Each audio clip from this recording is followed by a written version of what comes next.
गर्मियों के आसपास का टाइम रहा होगा। एक छोटा सा बच्चा खेतों में काम कर रहा था। वो खेत में गड्ढा खोद रहा था। जब उस बच्चे के चाचा जी उस बच्चे के पास आए तो चाचा जी ने देखा कि बच्चा खेत में बंदूक बो रहा है। जी ने पूछा कि आप ये क्या कर रहे हो, आप बंदूक को क्यों बो रहे हो? उस बच्चे ने एक जवाब दिया। मैंने कहा कि चाचा जी, एक दिन आपने मुझसे कहा था कि इस बंदूक से हम अंग्रेजी हुकूमत को अपने देश से भगा सकते हैं। मैं सिर्फ ये चाह रहा हूं कि जब एक पेड़ उगे उस पेड़ से बहुत सारी बंदूकें उगेगी और उन बंदूकों से हम अंग्रेजी हुकूमत को अपने देश से मार के भगा देंगे। एक छोटा सा बच्चा था सरदार भगत सिंह जी। जी हाँ, सरदार भगत सिंह जी, आज जिनका बलिदान दिवस है, आज जिनका शहादत दिवस हम लोग मना रहे हैं। एक ऐसी पर्सनालिटी, एक ऐसे 23 साल के युवा जिसने सारे देश को जगा दिया था। सरदार भगत सिंह जी कितने महान थे, शायद ये बताने की क्षमता मुझ में नहीं है। उनकी महानता का पता सिर्फ इस बात से लगाया जा सकता है कि वो अंग्रेजी हुकूमत, वो ब्रिटिश साम्राज्य जिसके बारे में यह कहा जाता था कि ब्रिटिश साम्राज्य का सूर्य कभी अस्त नहीं होता, उस ब्रिटिश साम्राज्य को अपने घुटनों पर लाकर खड़ा कर दिया था इस 23 साल के युवा ने। ये थे सरदार भगत सिंह जी। और आज मैं आपको ये नहीं बताऊंगा कि वो कितने ज्यादा महान थे, क्योंकि इतिहास में कुछ ऐसे लोग हुए हैं जिनकी महानता का जिक्र आप शब्दों से नहीं कर सकते, क्योंकि उनकी महानता का जिक्र करने के लिए शब्द बने ही नहीं है। एक 23 साल जिसने देश को उठ के खड़ा कर दिया, और आज भी सरदार भगत सिंह जी ऐसे व्यक्तित्व है जो हम सारे युवाओं के दिल में बसते हैं। मैं आज आपको सिर्फ ये बताने आया हूं कि वो क्या इंसिडेंट्स थे, वो ऐसे क्या कुछ रोचक किस्से थे जिसने सरदार भगत सिंह जी के मन में देशभक्ति की भावना भर दी थी। और अगर सरदार भगत सिंह जी ने देश के लिए बलिदान दिया था तो वो हम युवाओं से क्या चाहते थे, और आज हमारी क्या जिम्मेदारी है। जिस भारत की, जिस देश की कल्पना सरदार भगत सिंह जी ने की थी, आज वो हमारी जिम्मेदारी है कि हम भगत सिंह जी के उस सपने को पूरा करें। शुरुआती तौर पे भगत सिंह जी की अगर बात की जाए तो काफी इंटेलिजेंट व्यक्तित्व भगत सिंह जी का रहा है। एक बहुत ही होशियार बच्चे थे, पढ़ने में बहुत ज्यादा होशियार थे। बट एक घटना ऐसी घटी जिसने भगत सिंह जी के मन में देशभक्ति की भावना को और ज्यादा बढ़ा दिया। उनके चाचा का प्रभाव उन पे काफी ज्यादा था, और अपनी चाचा की बातों से, चाचा की बहुत सारी उनकी बातों से, उनके विचारों का प्रभाव भगत सिंह जी पे बहुत ज्यादा पड़ा। तो देशभक्ति की भावना, जो देश प्रेम, देश से जो प्यार है, वो करना उन्होंने बचपन से ही सीख लिया था, अपने घर से ही। अब जब वो थोड़े बड़े हुए तो एक बहुत, कह सकते हैं कि एक बहुत ही हिंसक घटना हमारे देश में घटी। इसे जाना जाता है जलियांवाला बाग हत्याकांड के नाम से। जनरल डायर ने हजारों निकत्ते लोगों पर गोलियां चला के उन्हें मार दिया। जब यह घटना हुई तब भगत सिंह जी स्कूल में थे। उम्र तकरीबन रही होगी 12 साल, 12-13 साल उस समय उम्र रही होगी। जिस जगह यह घटना हुई थी वो जगह उनके घर से तकरीबन 12 किलोमीटर दूर थी।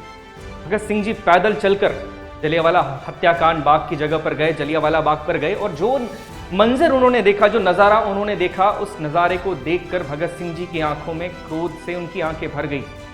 उन्हें इतना गुस्सा आया कि उस जलियांवाला बाग की मिट्टी को अपने साथ लेकर आए और ये प्रतिज्ञा की कि जब तक देश को आजादी नहीं दिला दूंगा तब तक चैन से नहीं बैठूंगा। सोचिए, 12 साल के बच्चे के मन में ये भावना, ये इतनी देश प्रेम की भावना। और ये कहते हैं ना कि अगर भगत सिंह जी की तरह एक दिन भी जी लिया जाए तो हमारा जीवन धन्य हो जाएगा। जिस तरह का देश प्रेम उन्होंने दिखाया था, उस तरह का देश प्रेम शायद कहीं और देखने को मिलता ही नहीं है। इस भावना के बाद, इस घटना के बाद भगत सिंह जी पूरी तरीके से चेंज हो गए। उनका जीवन में एक ही लक्ष्य था कि अपने देश को अंग्रेजों की गुलामी से मुझे मुक्त करवाना है। इसके बाद एक बहुत बड़ा आंदोलन देश में चला। बहुत बड़ा आंदोलन था जो गांधी जी ने आंदोलन शुरू किया था, जिसे हम जानते हैं असहयोग आंदोलन के नाम से। असहयोग आंदोलन के अंदर भी भगत सिंह जी ने काफी ज्यादा कॉर्पोरेट किया, बढ़ चढ़कर उन्होंने हिस्सा लिया। बट एक ऐसी घटना हुई जिसे चौरी चौरा के नाम से हम जानते हैं, कि उस जगह के ऊपर उस घटना के बाद जब गांधी जी ने असहयोग आंदोलन को बंद कर दिया, तो जब गांधी जी ने इस आंदोलन को बंद करा तो भगत सिंह जी काफी इस चीज से हताश हो गए, और उन्हें लगा कि अब आजादी पाने के लिए किसी और दूसरे तरीके का इस्तेमाल यहाँ पर करना होगा। इसके बाद भगत सिंह जी थोड़े से बड़े होते हैं और कॉलेज के अंदर उन्होंने एडमिशन लिया। लाहौर नेशनल कॉलेज के अंदर भगत सिंह जी पढ़ते थे। बहुत ही होनहार विद्यार्थी, पढ़ने में बहुत अच्छे, अभिनय करने का बहुत अच्छा शौक था उनको, लिखते भी काफ़ी अच्छा थे।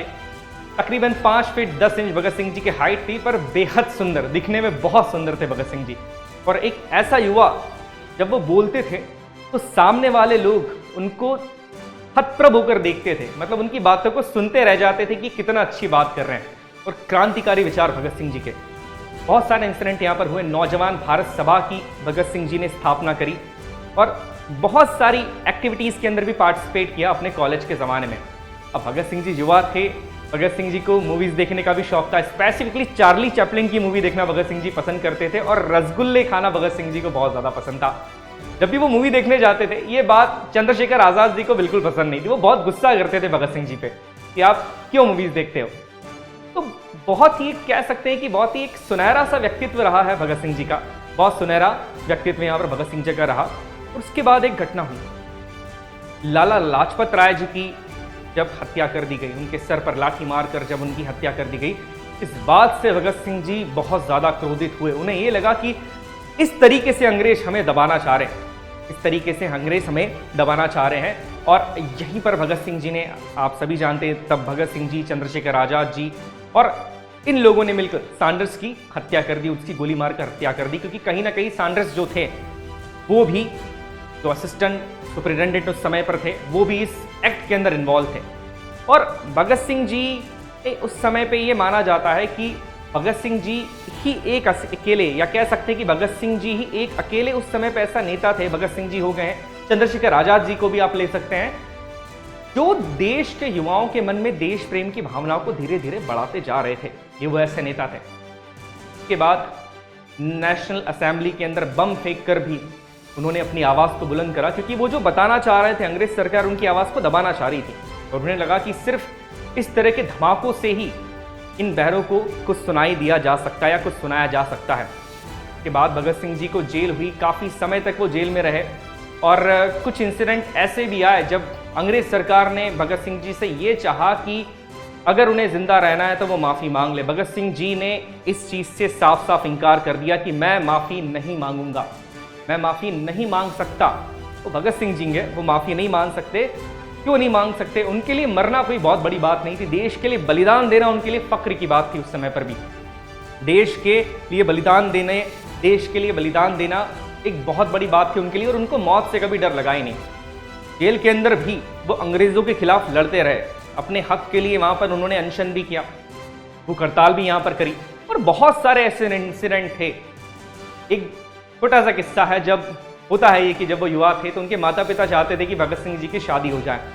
जब उनको ये पता लगा कि उनके माता पिता ये चाह रहे हैं कि भगत सिंह जी की शादी हो जाए, तो भगत सिंह जी भागकर कानपुर चले गए, है ना। और यहाँ पर एक छोटी सी शायरी है भगत सिंह जी की। भगत सिंह जी ने जैसे एक शायरी लिखी थी कि इस कदर वाकिफ़ है मेरी कलम मेरे जज्बातों से, इस कदर वाकिफ़ है मेरी कलम मेरे जज्बातों से, मैं इश्क लिखना भी चाहूँ तो इंकलाब लिख जाता है।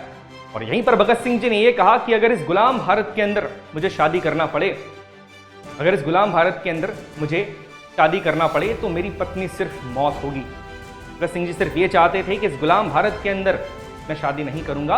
और वैसे भी उन्होंने ये कह दिया था कि मेरी दुल्हन तो आज़ादी है, तो शादी ये चीज़ें मैं नहीं कर सकता हूँ। बहुत सारे ऐसे कुछ दूसरे किस्से भी भगत सिंह जी के यहाँ पर रहे थे। अंग्रेज सरकार भगत सिंह जी से इतनी डरती थी, इतनी ज़्यादा डरती थी कि उनकी फांसी का दिन तय किया गया था 24 मार्च 1931। बट अंग्रेज सरकार को यह पता था कि अगर भगत सिंह जी को उस दिन फांसी दी गई तो पूरे देश के अंदर देश के लोग जाग जाएंगे। और भगत सिंह जी उन सारे देश के लोगों के आइडल ही तो थे। यही करते हुए भगत सिंह जी के साथ, या कह सकते हैं कि अंग्रेजों की हमेशा से एक नीति ही रही थी कि उन्होंने कभी ना कभी छल के द्वारा, झूठ के द्वारा देश को दबाने की कोशिश की। और 23 मार्च के दिन ही, 23 मार्च को शाम को 7 बजे ही भगत सिंह जी को गुपचुप तरीके से फांसी दे दी गई। इस समय भगत सिंह जी को फांसी दी जा रही थी। उस समय जब उनको ले जाया जा रहा था तो भगत सिंह जी एक किताब पढ़ रहे थे। भगत सिंह जी पढ़ रहे थे लेनिन के बारे में।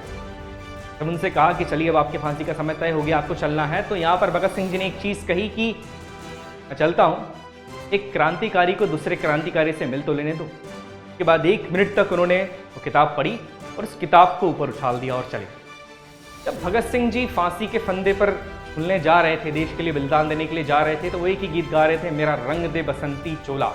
बसंती रंग जो कि आज़ादी का रंग है, वो उसी गीत को गा रहे थे। और जो सुपरिटेंडेंट उनकी फांसी को करवाने के लिए आया था, उसे देखकर उन्होंने ये कहा कि आप बहुत भाग्यशाली हैं, आप बहुत ज़्यादा भाग्यशाली हैं जो एक भारतीय क्रांतिकारी को, जो एक हिंदुस्तानी क्रांतिकारी को फांसी का फंदा चूमते हुए देख रहे हैं। ऐसा व्यक्तित्व था भगत सिंह जी का। कभी भी गिव अप उन्होंने अपनी लाइफ में किया ही नहीं था। अंग्रेज इतने ज़्यादा डर गए थे कि उनकी फांसी के बाद उनके पार्थिव शरीर को उन्होंने जेल के पीछे की दीवार तोड़ी और जेल के पीछे की दीवार तोड़ के वो बाहर ले गए और सतलज नदी के तट के ऊपर उनके शरीर को उनके गुपचुप तरीके से जलाने की कोशिश की गई। बट कुछ गांव वालों ने ये चीज़ देख ली और जब ये गांव वालों ने इन चीज़ों को देखा कि कोई वहाँ पर कुछ जला रहा है, तो गांव वाले पास में आए और उसके बाद अंग्रेज़ों को भगाने के बाद भगत सिंह जी के शरीर को पूरी श्रद्धांजलि दी और उनको पूरी विधिवत उनका दाह संस्कार किया गया। तो ये स्टोरी थी हमारे भगत सिंह जी की, जो कि एक बहुत ही सुनहरा जिनका व्यक्तित्व यहाँ पर रहा था। जितने भी इंसिडेंट की हमने बात करी है, वो सारे इंसिडेंट आपके इंस्पायरिंग ही हैं। भगत सिंह जी हम लोगों से, युवाओं से क्या चाहते थे? भगत सिंह जी सिर्फ ये चीज़ चाहते थे कि हम कभी डरे नहीं। एक युवा होने के नाते हम कभी डरे नहीं। अगर कुछ गलत होता है तो उस गलत के खिलाफ आवाज़ उठाना चाहिए, यही युवाओं का कर्तव्य है। और भगत सिंह जी हमें यही चीज़ सिखाना चाहते थे। भगत सिंह जी ने एक बात कही थी, बहुत इंपॉर्टेंट चीज़ कही थी कि तुम मेरे शरीर को तो मार सकते हो, पर तुम मेरे विचारों को नहीं मार सकते। मेरे ये विचार हर युवा के मन में जिंदा हमेशा रहेंगे। तो इन भगत सिंह जी के जो विचार हैं, जिस सपने को लेकर, जिस भारत का सपना उन्होंने देखा था, अब उस सपने को हमें पूरा करना है। आज भगत सिंह जी के बलिदान दिवस पे, उनके शहादत दिवस पे मैं उन्हें शत शत नमन करता हूँ। और अब ये हमारी जिम्मेदारी है कि हम हमारे देश को उन बुलंदियों के ऊपर ले जाएं, उन ऊंचाइयों पर ले जाएं, जिन बुलंदियों पर हमारे देश को पहुंचाने की कल्पना हमारे देश के इन शहीदों ने की थी। लिख रहा हूं मैं अंजाम जिसका कल आगाज आएगा, मेरे लहू का हर एक कतरा इंकलाब लाएगा। मैं रहूं या ना रहूं, पर यह वादा है तुमसे मेरा कि मेरे बाद वतन पे मरने वालों का सैलाब आएगा। 23 मार्च 1931 को सरदार भगत सिंह जी, राजगुरु जी और सुखदेव जी देश के लिए हंसते हंसते फांसी के फंदे पर झूल गए। हमें यह भूलना नहीं चाहिए कि सरदार भगत सिंह जी के साथ सुखदेव जी और राजगुरु जी ने भी देश के लिए सर्वोच्च बलिदान दिया था। आज मैं उन तीनों को शत शत नमन करता हूं। जय हिंद।